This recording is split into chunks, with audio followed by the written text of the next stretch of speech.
Salam dəyərli izləyicilər, 11 fevral 2026-cı il əməkdar jurnalist, keçmiş aparıcı Nəsimi Nəbizadə reabilitasiya mərkəzi açır. Bu barədə Oxazı açıqlamasında Nəsimi Nəbizadə bildirib ki, müalicə olanda fikrim var idi ki, reabilitasiya mərkəzi açım.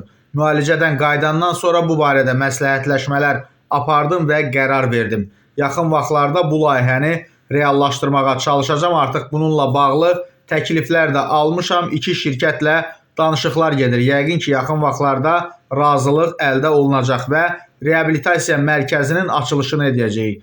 Ümid edirəm ki, bu mərkəz narkotik və alkoqol asıllığından əziyyət çəkən bir çox şəxsə yardım edəcək. Qeyd edək ki, Nəsimi Nəbizadə bir müddət əvvəl Qurtuluş Reabilitasiya Mərkəzində müalicə alıb, 4 aylıq müalicədən sonra o mərkəzi tərk edib. Hadisədən bir neçə gün sonra isə məlum olub ki, Sumqayıt şəhər prokurorluğu adı çəkilən mərkəzdə araşdırmalar aparılıb və orada aşkarlanan qanunsuzluqlarla bağlı cinayət işi başlanılıb.